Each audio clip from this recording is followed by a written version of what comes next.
கர்த்தருக்கு பிரியமானவர்களே, நீங்கள் காகங்களை கவனித்து பாருங்கள். அவைகள் விதைக்கிறதும் இல்லை, அறுக்கிறதும் இல்லை.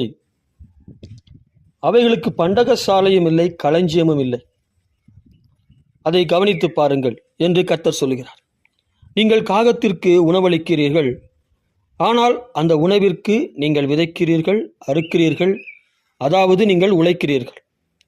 நீங்கள் ஒரு விவசாயியாக இருந்தால் நெல்லை விதைத்திருப்பீர்கள், அதை அறுத்து அரிசியாக்கி அதை சமைத்து அந்த காகத்திற்கு கொடுக்கிறீர்கள்.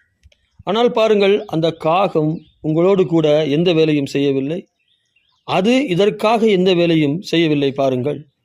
ஆனால் தேவன் அதை பிழைப்பூட்டுகிறார், தேவன் அதற்கு உணவளிக்கிறார். இன்னொன்றை கவனித்து பாருங்கள். நீங்கள் அதிகமாக உணவு வைக்கிறீர்கள், அது தனக்கு வேண்டியதை சாப்பிட்டு விட்டு மிச்சத்தை விட்டு செல்கிறது. அதற்கு சேர்த்து வைப்பதற்கு அதற்கு பண்டகசாலையும் இல்லை, களஞ்சியமும் இல்லை. சொல்லப்போனால் நாளைக்கு அதை வாங்குவதற்கு அதனிடத்தில் பணமும் இல்லை, பணம் இருந்தாலும் அதை சேர்த்து வைப்பதற்கு களஞ்சியமும் இல்லை. ஆனால் தேவன் அதை பிழைப்பூட்டுகிறார். தேவன் தனக்கு நாளைக்கு உணவளிப்பார் என்று அது விசுவாசிக்கிறது பாருங்கள். அதைவிட அந்த காகங்களை விட நாம் விசேஷித்தவர்கள் என்று கர்த்தர் சொல்லியிருக்கிறாரா? இல்லையா? சொல்லியிருக்கிறார். அப்படியானால் நாம் காகங்களை விட விசேஷித்தவர்கள் என்கிற சிந்தையுடையவர்களாக இருக்க வேண்டும். அதை விட்டுவிட்டு எண்ணத்தை குடிப்போம், எண்ணத்தை உடுப்போம் என்று கவலைப்பட்டு கொண்டிருக்கக்கூடாது. நான் என்ன செய்ய போகிறேனோ தெரியவில்லையே, எனக்கு இப்படி நடந்து கொண்டிருக்கிறதே, நான் என்ன செய்ய போகிறேன் என்று தெரியவில்லையே, என்னிடத்தில் அவ்வளவு பலம் இல்லையே, அவ்வளவு அதிகாரம் எதுவும் இல்லையே, தெரிந்தவர்கள் யாரும் இல்லையே என்று நீங்கள் புலம்பிக் கொண்டு கவலைப்பட்டு கொண்டு இருக்கக்கூடாது. ஏனென்றால் தேவன் இதையெல்லாம் அறிந்திருக்கிறார்.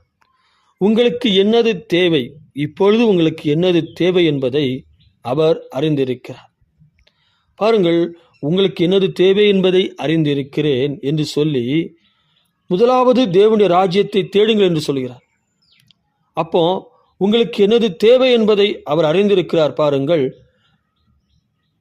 இன்னொன்றை கவனித்து பாருங்கள். உங்கள் பிள்ளை விதைக்கவும் இல்லை, அறுக்கவும் இல்லை. உங்கள் பிள்ளைக்கென்று பண்டக சாலையும் இல்லை, அதாவது கல்லாப்பெட்டியும் இல்லை. உங்கள் பிள்ளைக்கு நீங்கள் ஆடையை கொடுக்கிறீர்கள், உணவளிக்கிறீர்கள், நல்ல பள்ளிக்கூடத்தில் சேர்க்கிறீர்கள். உங்கள் பிள்ளைகளுக்கு தேவையான எல்லா காரியங்களையும் அவர்களுடைய எல்லா ஆசைகளையும் நீங்கள் நிறைவேற்றுகிறீர்கள். ஆனால் உங்கள் பிள்ளையிடத்தில் நாளைக்கு இது தேவை, அதை வாங்குவதற்கான பணம் உங்கள் பிள்ளைகளிடத்தில் இல்லை. அதை அறிந்திருந்தும் அந்த பிள்ளையிடத்தில் பண்டகசாலையும் இல்லை, களஞ்சியமும் இல்லை. அது உழைக்கவும் இல்லை, அது விதைக்கவும் இல்லை. ஆனால் உங்கள் பிள்ளை உங்கள் பேரில் விசுவாசம் கொண்டு அதை கேட்கிறது பாருங்கள்.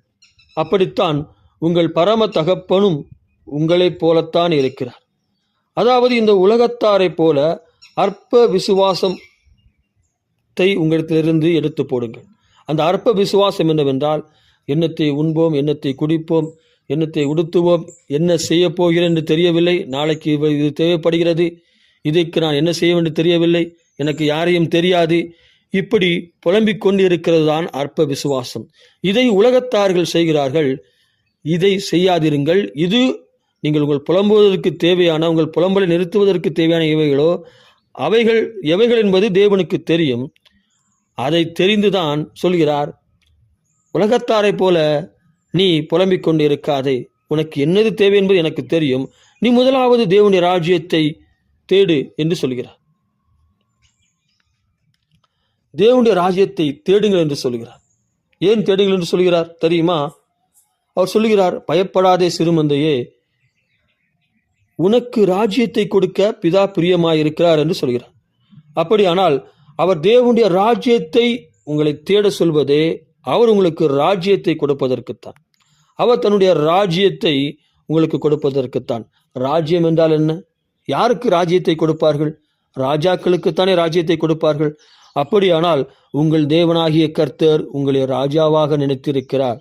அதனால்தான் முதலாவது என்னை தேடு என்று சொல்கிறார். உனக்கு என்னது தேவை என்பது எனக்கு தெரியும், உலகத்தார் புலம்புவது போல் புலம்பாதே, உனக்கு என்னது தேவை என்பது தெரியும். அதை தேடாமல் என்னை தேடு என்கிறார். அப்போ தேவனுடைய ராஜ்யத்தை தேடு என்று என்ன சொல்கிறார் என்றால், அவர் உங்களுக்கு ராஜ்யத்தை கொடுக்க பிரியமாயிருக்கிறார். அதாவது ஒரு ராஜாவுக்குத்தான் ராஜ்யத்தை கொடுப்பார்கள். அப்படியானால் கர்த்தர் உங்களை குறித்த சிந்தை ராஜாவாய் இருக்கிறது.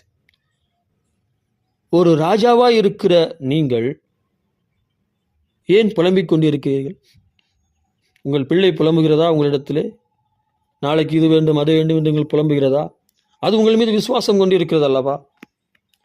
அப்படித்தான் பாருங்கள், இந்த உலகத்தார் புலம்பிக் கொண்டிருக்கிற அற்ப காரியங்களை குறித்து புலம்பாமல் அந்த அற்ப விசுவாசத்தை விட்டுவிடுங்கள் என்பதற்குத்தான் இந்த காகங்களை குறித்த கதையை உங்களுக்கு சொல்கிறார். பாருங்கள், அற்ப விசுவாசத்தை விட்டுவிட்டு ராஜாக்களைப் போல நடைபோடுங்கள், ராஜாக்களைப் போல சிந்தியுங்கள். பாருங்கள் பாருங்கள், உங்கள் பிள்ளைகளுக்காக நீங்கள் சிந்திக்கிறீர்கள் அல்லவா? அப்படித்தான் இயேசுவானவர் உங்களுக்காக சிந்திப்பார் என்பதை நீங்கள் அறிந்தால் நீங்கள் ராஜாவாக சிந்திக்க ஆரம்பித்து விடுவீர்கள். உங்கள் பிள்ளைகளுக்காக நீங்கள் சிந்திக்கிறீர்கள், அதை உங்கள் பிள்ளை அறிந்திருக்கிறது. அதனால்தான் அந்த பிள்ளை உங்கள் பேரில் விசுவாசம் வைக்கிறது. அது பாருங்கள், எனக்கு இவ்வளவு தேவை என்பதனால் அந்த பணங்களை எல்லாம் என்னிடத்தில் கொடுத்து விடுங்கள், உங்களை நம்ப முடியாது என்று அது சொல்வதில்லை. அது உங்கள் சிந்தையை அறிந்திருக்கிறது. அப்படியே நீங்கள் உங்கள் இயேசுவின் சிந்தையை நீங்கள் அறிகிற பொழுது உங்கள் சிந்தை ராஜாவின் சிந்தையாய் இருக்கும். இந்த உலகத்தாரை போல அற்ப விசுவாசத்தை விட்டு விடுவீர்கள். பாருங்கள், கர்த்தர் சொல்லுகிறார், நீங்கள் இப்படி உங்கள் இயேசுவின் சிந்தையை நீங்கள் அறிந்திருந்தால், உங்களைப் போல பொல்லாதவர்களாகிய நீங்களே உங்கள் பிள்ளைகளுக்கு இப்படிப்பட்ட சிந்தையுடையவர்களாக இருப்பீர்களானால், அப்படி என்று நீங்கள் விசுவாசித்தால், உங்கள் தேவனை விசுவாசித்தால், அவர் என் மீது இப்படிப்பட்ட சிந்தையுடையவராக இருக்கிறார், அதனால் நான் அவருடைய ராஜ்யத்தை தேடுவேன் என்று நீங்கள் அந்த ராஜாவின் சிந்தையை கொண்டிருந்தால், கர்த்தர் உங்களை பார்த்து சொல்கிறார், நீங்கள் எதிலே ஏழையாய் இருக்கிறீர்களோ தேவன் அதிலே உங்களை ராஜாவாய் மாற்றுவார். நீங்கள் பணத்தில் ஏழையாய் இருந்தால் அவர் உங்களை ஐஸ்வர்யவனாய் மாற்றுவார். பாருங்கள், உங்களை மதிக்காமல் உங்களை ஏழையாக, அதாவது அந்த கௌரவத்திலே ஏழையாக பார்த்து உங்களை ஏளனம் செய்தவர்கள் அப்படி செய்வார்கள் என்றால், தேவன் அவர்கள் மதிக்கும்படி உங்களை ராஜாவாக மாற்றுவார். உங்கள் வேலையில், உங்கள் படிப்பில், நீங்கள் செய்கிற எல்லா காரியத்திலும் இயேசு உங்களை ராஜாவாக மாற்றுவார். நீங்கள் செய்ய வேண்டியது ஒன்றே ஒன்றுதான். உங்கள் பிள்ளை உங்களை விசுவாசிப்பது போல நீங்கள் இயேசுவை விசுவாசியுங்கள். முதலாவது தேவனுடைய ராஜ்யத்தை தேடுங்கள். உங்களுக்கு என்ன தேவை என்பதை அவர் அறிந்திருக்கிறார். அறிந்திருக்கிறபடியினால் தான் அவர் சொல்கிறார், நான் அறிந்திருக்கிறேன், முதலாவது என்னை தேடு, என் ராஜ்யத்தை தேடு, நான் உன்னை ராஜாவாக்குவேன் என்று சொல்கிறார். ஆமேன். அவர் உங்களை ராஜாவாக்கப் போகிறார். நீங்கள் செய்ய வேண்டியது ஒன்றே ஒன்றுதான்.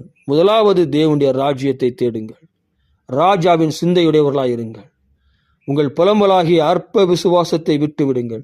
இயேசு உங்களை பிரகாசிக்க செய்ய போகிறார். இயேசுவின் நாமத்தினாலே ஆமேன் என்று சொல்லுகிறேன். நீங்களும் ஆமேன் என்று சொல்லுங்கள். ஆமேன்.